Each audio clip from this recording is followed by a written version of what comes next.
Welcome to another video of Prompt in Focus. This is a weekly series where I show you interesting results and tools based on a single AI prompt. And in today's video I want to highlight the tool Wireframer and create a fitting working prompt for it. And Wireframer is relatively new, but if you know how to work with it, it can really improve your web design workflow. And my name is Ruben Stom and I create content around AI and design. And if that sounds like something that you're interested in, then please subscribe to my YouTube channel. Thank you, and I hope you enjoyed today's video. So Wireframer is a free tool inside the website builder Framer that uses AI to turn text into a wireframe. And you can use it by clicking the insert button in the top left corner and then start typing your prompt in the text box.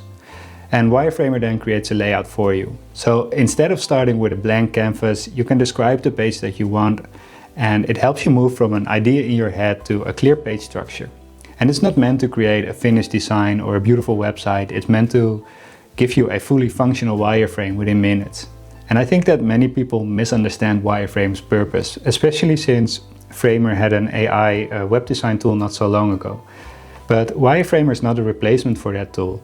Instead, it gives you a solid starting point, and the idea is to provide structure for your website, after which you move on and start designing properly inside the Framer editor. So when is Wireframer actually useful? It is useful when you want to start faster and get ideas out of your head onto the canvas. It is useful when you want to explore different layouts without committing to a single design.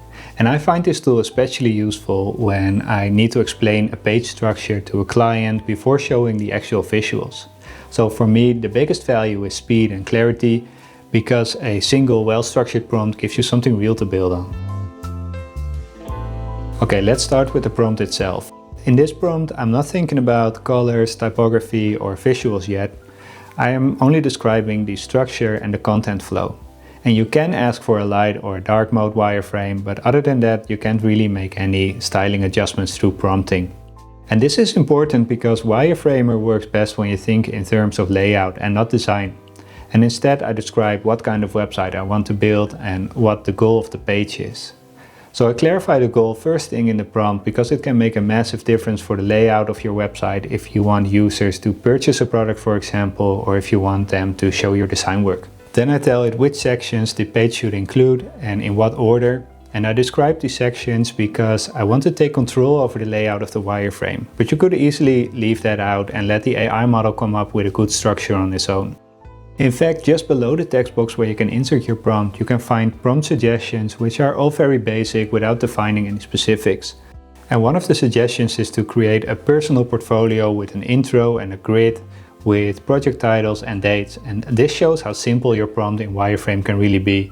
But as with many AI tools, leaving your prompt short and simple means you leave a lot of the result up to chance. So inputting a more detailed prompt gives you more control, whereas a shorter, simpler prompt lets the AI model come up with a layout structure. And both can be interesting for different scenarios, as you may want to test out a specific wireframe that you have in mind, or want to quickly explore different layouts. So for today's prompt, I chose to write a more detailed prompt to showcase the accuracy of the output. Okay, so now let's look at the result. After running the prompt, Wireframer generates a full page wireframe, and it's very fast. It only takes a few seconds, and you immediately get a hero section, supporting sections, content blocks and a clear hierarchy from top to bottom. And you can quickly see how the page is structured, how your sections relate to each other and how the user would move through the page. And it did almost everything I asked for. It made a hero section, a social proof section with well-known companies and 3 cards. And then I asked for a how it works section with a horizontal 3-step workflow, and it got close, but instead of 3 it gave 4 steps, and it took the word simple a bit too literally in my opinion. And I'm not too happy with the layout of the testimonials either, but you can prompt again and ask for a different layout for a specific section or add additional sections. So for example, I gave it this prompt to create a footer with 4 columns and use specific links, and it nailed it in this one. But then I gave it a more basic prompt and asked it to replace the hero section with a hero section that has a background image with text on top. And it struggled with the image with the text on top, which I found odd, as it is very basic, and this is a very basic part of a lot of wireframes. So it isn't perfect by any means, and yes, it looks very generic, but that's expected. It's meant to give you a functional wireframe, which it accomplished with today's prompt. I left a free link in the description in case you want to try the prompt for yourself, and I hope you found this video helpful and enjoyed it.